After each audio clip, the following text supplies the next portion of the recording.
Welcome back to Kevin Toll Reads, where today it is Saturday Shorts, and I have two for you today.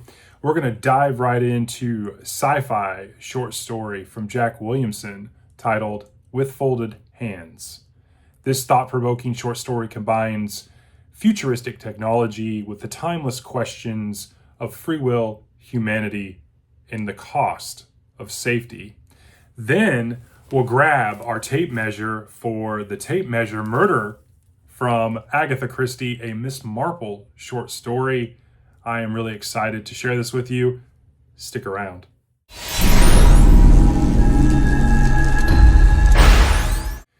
So as I said, I have two short stories for you today. The first being With Folded Hands from this old beater back paperback that I got at a used bookstore called the Science Fiction Hall of Fame, Volume 2A.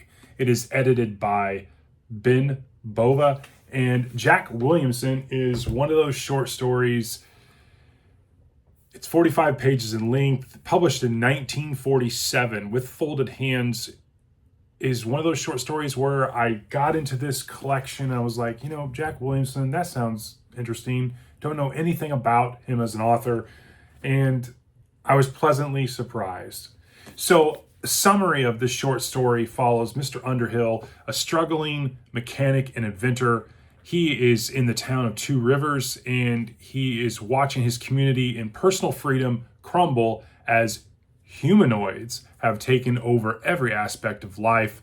Despite attempts to rise and resist, Underhill faces the horrifying realization of humanity's autonomy is slowly but surely being eradicated for its own safety. And Aurora, his wife, knowing that they are struggling financially and desperate for income, takes on a tenant. And this tenant, older gentleman, is not really who he says he is. And so that's a summary of this. So what makes it a great short story? Well, first and foremost, this is what I love about books. You pick something like this, and really, I gotta be honest, it was kind of random. This is the last short story in this collection. I read the Poole Anderson short, Call Me Joe, out of this collection as well. So I wanted to come back. I've been trying to read more sci-fi. I know nothing about Jack Williamson as an author. It was about 45 pages in length. I thought, that's perfect. I'm going to give this one a go. And it was fantastic. I really enjoyed it. And that's what I love about books. You just can't always pick the flashy. Sometimes you just got to find the, diamond in the rough. And this definitely was one. I really enjoyed this. So what makes it good? This is one of those short stories where the premise is pretty simple, but it's one that a lot of people can do and do well. It is one of those ones where we explore danger of unchecked technology. And so these humanoids are taking over, and Underhill and his androids and his sales are declining, and no one wants to buy what he's selling. And so these humanoids are making life just far easier for everyone. And they have to make sure that they understand what the prime directive is. And the prime directive is to serve and obey and guard men from harm. And that seems like a pretty straightforward premise, but it has a lot of undertones and it is very far reaching, which is part of the problem in this story. I really like that. I thought it was really good. It was really well done. It's definitely a kind of almost a dystopia kind of deep thought questioning about does this make sense? Is technology, interrupting life because it's just taking over, kind of almost like a virus, it just invading everything.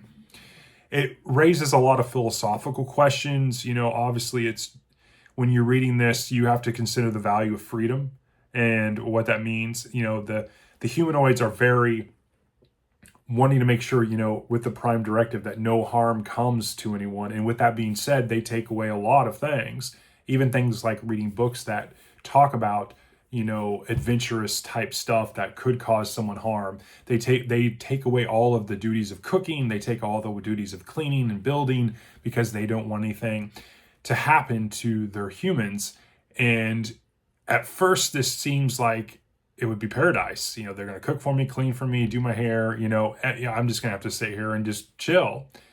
But you slowly learn, and Aurora, his Underhill's wife, learns that what at first seems like a really great thing becomes something that just overhauls and changes her life in such a dramatic way that it almost feels like they're prisoners. And I think that works really well in the story. I have one excerpt that I thought was really good. Obviously, the humanoid mission I thought was really cool. Again, it's to serve and obey, and to guard men from harm. The other quote that I thought was really good was, "We thought we were building tools to serve us. Instead, we forged chains to bind ourselves." And that is really tantamount to this story. In terms of rating, I gave this a 4.3 out of 5. It was a really enjoyable read. I did some kind of research about Williamson as an author. He's written several books, and I thought it was really interesting. I definitely want to probably check out another one from him in the future. And so that is this one. Now we jump to Agatha Christie. So I have to give credit where credit's due, and I want to thank Pat at Book Chat with Pat. She is the one that was like, hey, you should check out Miss Marple. She talked about it in some of her videos that she was making her way through the Miss Marple stories. Agatha Christie is someone that I have not read before, and so I wanted to give it a shot, and I thought Miss Marple and her short story collection, so I picked up this compilation and took a dive based on Pat's recommendation, and I was pleasantly surprised. This was fun. If I have to use one word to describe this, is cozy. And so Miss Marple, this particular story, again, is the tape measure murder. It's also published under the title The Case of the Retired Jeweler. This was published in 1941. It's 18 pages in length. It's a short one, but it packs a punch. So the summary of the story: in the tape measure murder, Miss Marple finds herself investigating and assisting with the murder of Miss Spinlow, a respectable woman who's found strangled in her home. The prime suspect is her husband, who wasn't at home when a neighbor and a seamstress finds Miss Spinlow that she's late for her appointment for an alteration for one of her dresses. And so when the police finally come and then the husband makes his appearance, something doesn't seem right. The husband doesn't seem surprised or doesn't show a lot of empathy whatsoever. And so the police think, it's pretty indicative that the husband was involved in this. However, Miss Marple likes to dive a little deeper. She uncovers some hidden motives, suspicious behavior, and surprisingly, a connection to the ordinary tape measure that plays a huge role in this. So what makes this a really good story? Christie's writing at first I thought was going to be a little jarring. You have to kind of figure out new authors and how they choose to use words and word structure in their sentences. And at first I thought, this might be a little hard to read, but once I got into it, a couple pages, it just seemed to flow. And then I started to really enjoy it. So Christie kind of really warmed up to me quickly. And I really enjoyed a lot of some of the themes here. Yes, Logan, some of the themes. There's definitely, like I said, a lot of suspicion on her husband. And I think that's very paramount in this little short story. I also like how the police and the police chief kind of lean towards Miss Marple and her help, and they do so willingly, which shows a lot of cachet about Miss Marple. I don't know where this story fits in maybe the timeline of how these were published, but definitely Miss Marple has some cachet to her. It's a quick read. It's a cozy read. It's wrapped up real well. I like the conclusion. I like how Christie presented us the ending of the story.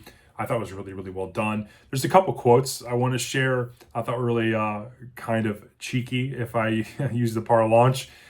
Miss Marple's observations, she said, "Human nature is much the same everywhere, and little habits can be very revealing." Another one was at the murder scene.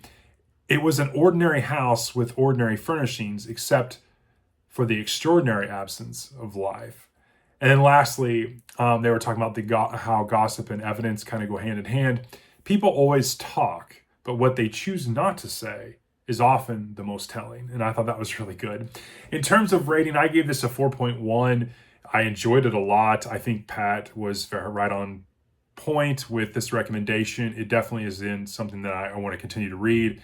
Even though I rated it a little bit lower than the sci-fi one, I think this is definitely one of these collections where I kind of want to continue on and read more, because I think they'll get better and better for me, but definitely like her as a character.